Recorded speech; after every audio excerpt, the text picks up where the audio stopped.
Has MusclePharm finally been able to silence the profitability haters that have been around since the company IPO'd in April of 2010?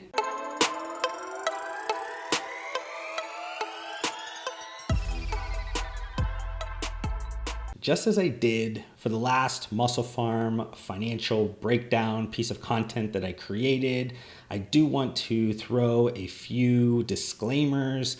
First is that I was previously employed by the company during the early 2010s, or kind of what they call the golden years, where they were in their hyper growth phase. So just kind of want to note that because there could be some inherent subconscious bias. And secondly, I have had a post-employment relationship on the consulting side with MusclePharm, which does have some NDA implications attached to it. But to circumvent those potential issues, I am going to stick to just publicly disclosed information that is provided either through current reports or financial reports filed with the SEC, or any news that is easily found through internet search. So what that means is that my normal kind of strategic commentary will be much lighter in this video, comparable to similar pieces of content.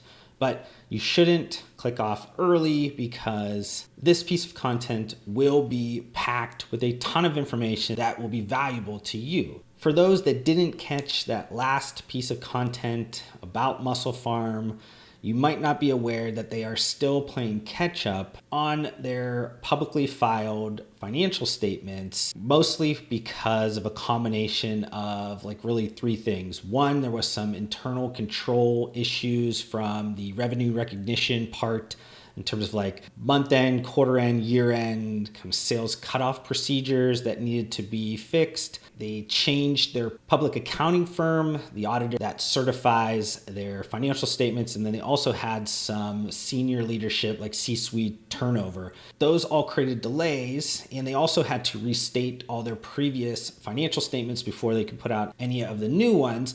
And that last piece of content was talking about the 3 sets of 10Qs, so their quarterly reports, and then also their 10K, their year-end 2019 reports, but they had not filed any of their 2020 financial reports. And that was until November 24th of this year, where they did get caught up on all of their financial reports.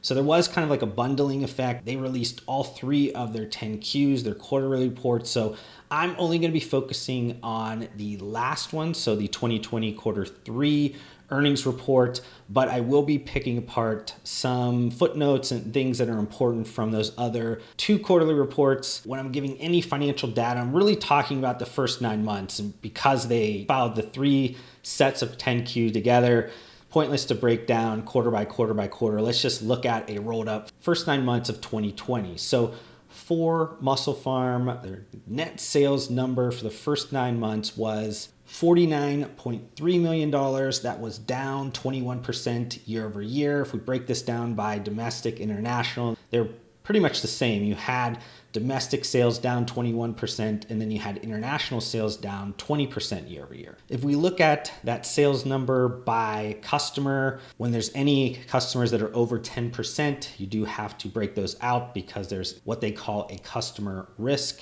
and MusclePharm has a few of those. The biggest one being Costco, which makes up 37% of their revenue in the first 9 months. That's up from 33% comparatively.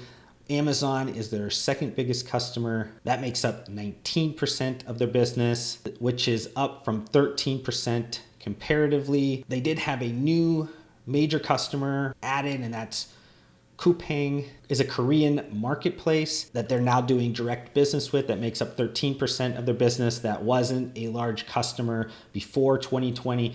And then iHerb, which was a major customer in the comparative sense in 2019, now has dropped down below 10%. So like I mentioned before with the customer risk, anything over 10%, you break that out, just because if that customer decides to end the relationship, maybe stock less SKUs, or the relationship changes in some way, that could have a material effect on the company. And the 3 customers that roll into this customer risk for 2020 do make up 59% of the total revenue of MusclePharm for the first 9 months of 2020. Now, if we look at sales by channel, they're pretty much the same on a comparative year-over-year standpoint. So specialty, which oddly enough includes like Amazon, IHER, some of the internet business, that is their largest portion at 44% of their business. International makes up 28% of their business, and food, drug, mass makes up 28% of their business. Covering again, like the last piece of content, around contract manufacturing for two reasons. One, because a lot of the community that consumes my content is interested in contract manufacturing, especially around the sports nutrition category. And then secondly, there's some attached legal footnotes that go along with this. Similar to a customer risk, if it's over 10%, it gets reported as a potential risk footnote. And MusclePharm's 2020 first 9 months of contract manufacturing usage, their biggest partner is SK Laboratories, which is 26% of their business. Then they had 2 new contract manufacturers that met that 10% threshold. You had the INW group, which is a consolidated group of a few different contract manufacturers. They make up 23% of the business, and then Millhaven Foods makes up 22% of the contract manufacturing usage. Last year, a major contract manufacturer was NutriBlend, which made up 25% of 2019, but now dropped below the 10% threshold. That will likely change going into 2021. And that's mostly around what I mentioned before, around a legal footnote, kind of covering that with NutriBlend. In February of this year, there were legal proceedings with NutriBlend over unpaid invoices. In late September of this year, a settlement was reached where MusclePharm would pay about $3 million in monthly payments. They would also issue additional monthly invoices. And if all the kind of payments are going well and the balance due becomes less than $2 million, the NutriBlend relationship would then go back into the ability for MusclePharm to utilize that contract manufacturer and have a revolving credit line up to $3 million. Another contract manufacturing legal proceeding update was with for Excelsior. In March of 2019, there was also some issues with unpaid invoices. I think last updated MusclePharm did countersue that offer, but they have been able to settle that legal proceeding, and MusclePharm will pay around $4.8 million to For Excelsior in monthly payments starting in the first month of 2021. And the last supply side legal concern is coming from a Thermalife judgment around their usage of nitrates, that contract, where Thermalife was awarded the win in that legal suit, but there hasn't been any update past the previous given one around MusclePharm appealing that decision. Want to give some updates around just like leasing, both from an office perspective and warehousing. MusclePharm did have warehousing that they were leasing in Tennessee. They have now ended that relationship and no longer have that lease anymore.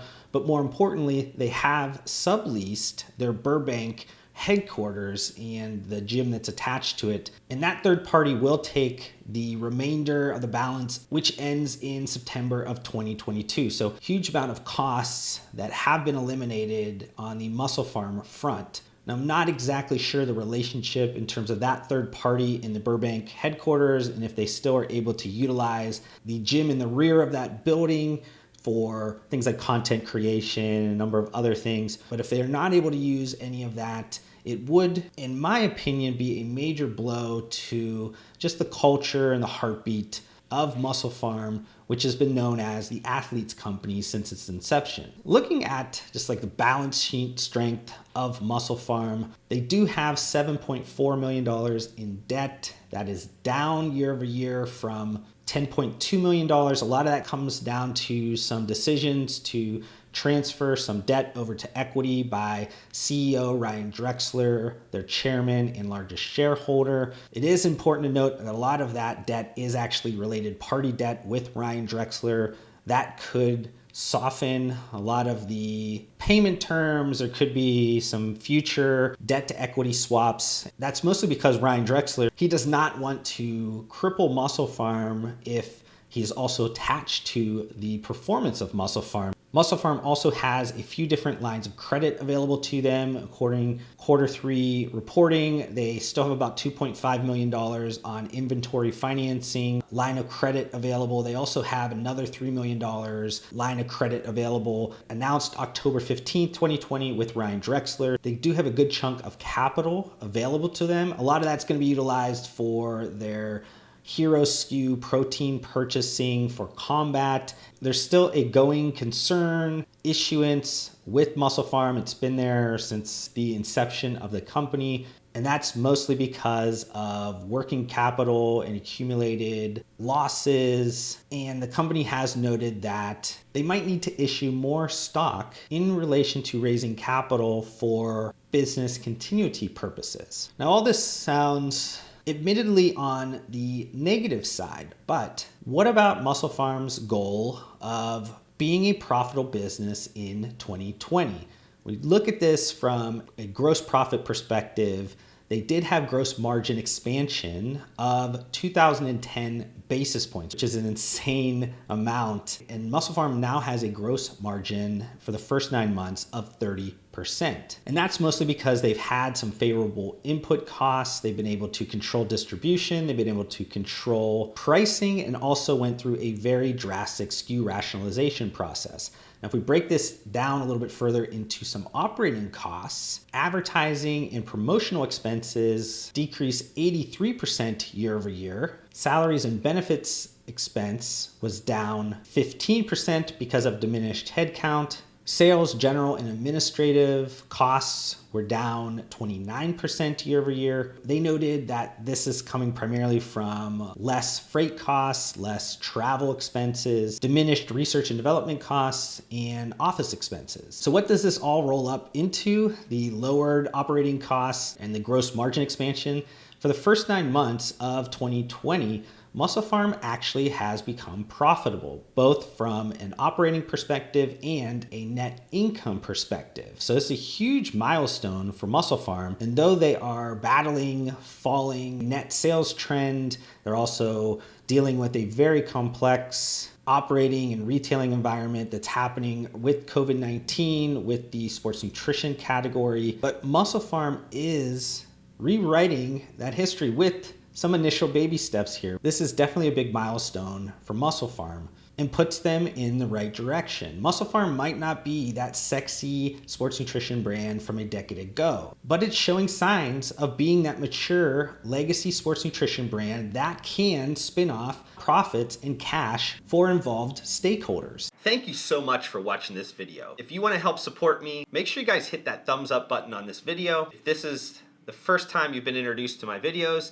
would love for you guys to be a part of my community by subscribing to my channel. I upload several videos just like this weekly. And if you guys want to connect further outside of this platform, I do include all of my social media links down below. I just want to thank you guys again for your time. Hopefully I gave you some value in return, and we'll see you guys on the next video.